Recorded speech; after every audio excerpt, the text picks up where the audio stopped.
Hey boys and girls, how about a quick troubleshooting lesson? The King's got a problem. So let's solve the King's problem. This is going to be probably one of my quickest videos. Got the play field up.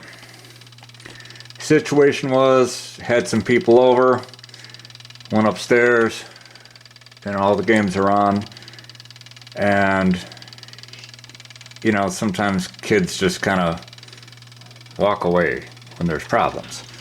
So playfield was loaded up with balls, stuck in both out holes, everything else. Okay, the switch is stuck, whatever the case may be.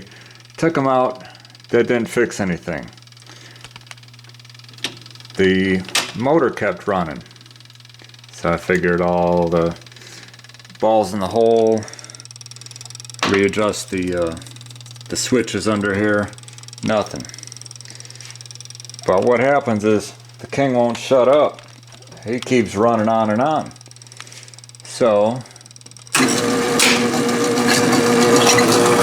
after that the game started. Let's start a game.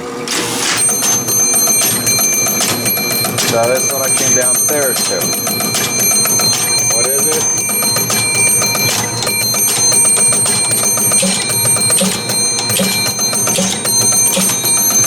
I got another one falling here. You can't stop these things. So meanwhile, the score's going up. You'll hear some knocking. Alright, that's enough. Okay, first thing you're going to think is a stuck playfield switch somewhere. There's not a whole lot to these things. There's no pop bumpers. There's only, what, 3 rollovers. You know, 1, 2, 3. You got 2 out holes. Actually, this, I guess if you want to consider this as a rollover, that'd be 4. And 4, 8, 9 dead bumpers. So there's not a whole lot on here. I mean, if you look through my in-depth video of this game, how these work, these switches have carbon rings, and then you hit it, makes contact. You just kind of adjust and center the best you can by moving this, bending this wire around. So that's the first thing I checked. Nothing, and didn't matter if it was the 50,000 point, the bonus targets, or any of them on the playfield. You can hear that ticking. It's this mechanical timer. See, there's 110 volts going to it, and it's technically still on. So the timer runs out. Remember, there's no game over switch. So now it's off.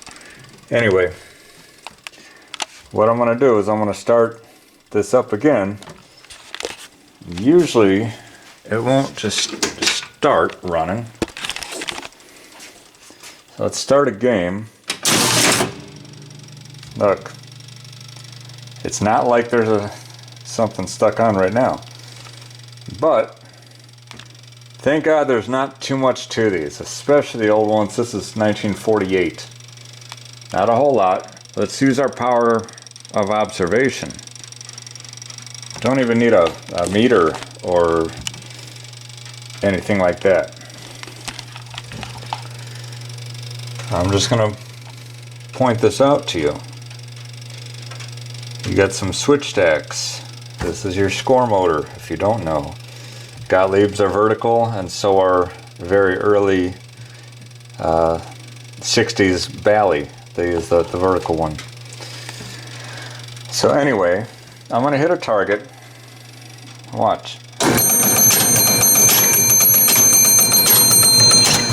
Block the bell with my finger here. Let's go 1, 2, 3, 4.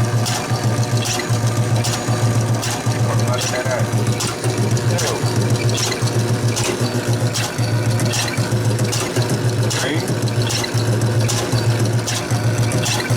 4. catch it? Check this out. What do you notice? Come on, Super Sleuth, you got this.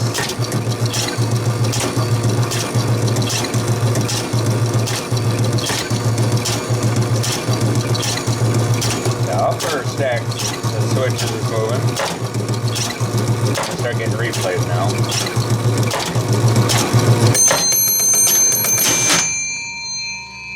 Did you notice this? You got 2 stacks of switches.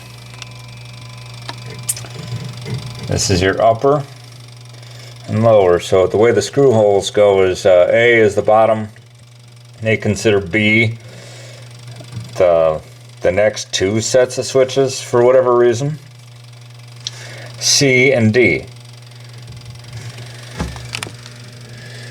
So this is the switches you see moving is D. And this guy here, this is actually in B. It's not moving. This is going boom as it hits. But you notice that I didn't need to hit a target, and when I spin the motor normally, it goes back to home every time. There's 3 home positions. 1, 2, 3. This lower stack of switches here is not moving. Why? Let's point it out.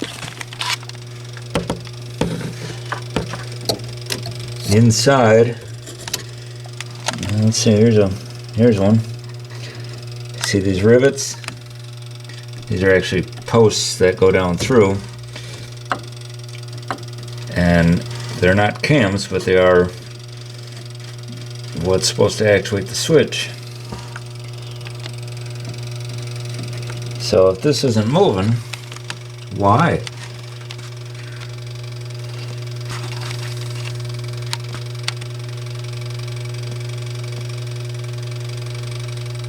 Well, because there's nothing in there to move it. Let's back this up a minute so you could see. I'm going to start this up. Let's do this. Now watch. I hit this. Uh-oh, now it works. There's 50,000. I got a crap ton of replays now. So it just took the observation.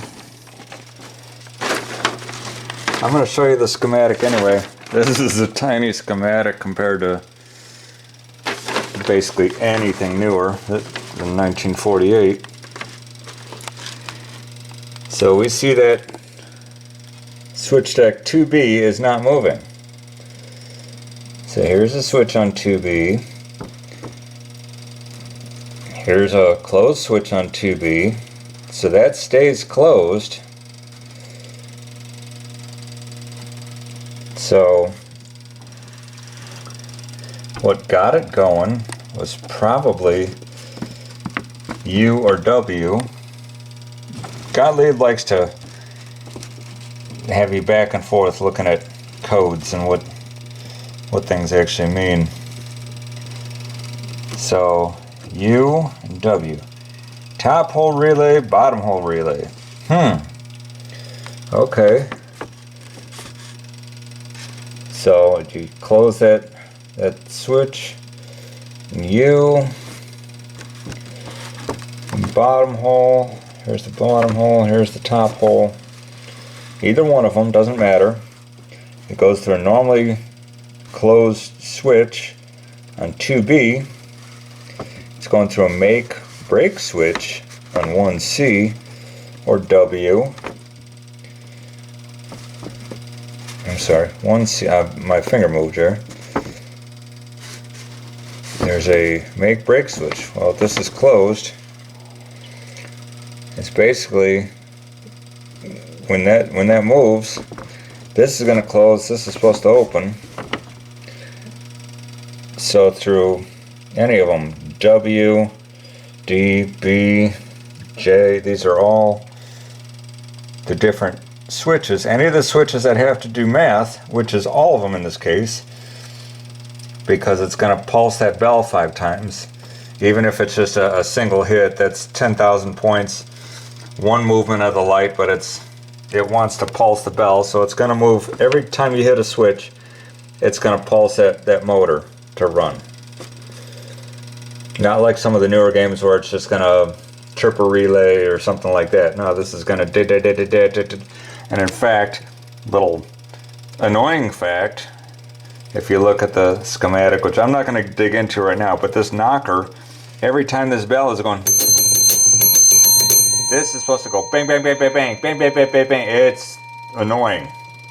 But it was made to attract attention and get people in the arcades and the bars, whatever, walking over because they want a challenge.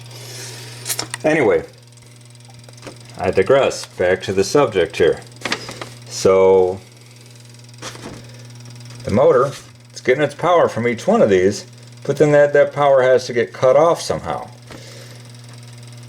Well, you're not going to get anything to 1C if 2B isn't opening. It's not going to switch back. This is going to lose its power. So, essentially, by this not opening up, it's going to constantly have power. Doesn't matter what switch you hit. It's not a stuck switch in one particular place. It's the motor not being able to shut itself off. So after some digging, physically, picked it up, and this guy fell out. Look at this. This is a switch blade. Not a knife, just a blade of a switch. Nice clean break right here. So this wasn't anybody's fault. Nobody beat the game up or anything. They were just playing it. And the switch, I can pretty much guarantee you, is from 1947. 48 rather. So, what's 76 years old? It's had a good life. So this sits on this bottom, very bottom. The broken piece is still in between the bakelite. And then that post and the cam comes around and it goes ding, ding, ding, ding, ding, and pushes up on the switch stack, breaking those contacts, stopping the motor. So sometimes it doesn't have to be too technical. And because I've already gone through this game, I know there's not a bunch of extra crap laying around under the playfield. It's literally just worn pieces that physically broke off. This is one of the beauties of electromechanical games, is you can see the problem. So I did get a hold of Pinball Resource. Why? Because of course I placed an order like 12 hours earlier already, a pretty big order, and I need one of those, but they had already sent it, so I'm gonna have to get it with my next. So any of you guys that have one of these old wood rails in general, any of the fairy tale series, or just general diagnostics, take note of this one, because stuff happens and it doesn't necessarily have to be anybody's fault. Hope it helps you, and if you want to learn some more about this type of stuff and have some fun doing it, I try and take it at a snail's pace for those that are not experts and trying to learn. So feel free to subscribe, share, like, all that. Maybe one day it'll help me become rich and famous where I won't have to work full time anymore. So appreciate you guys. You guys are loved, and we'll see you on the next one. Bye-bye.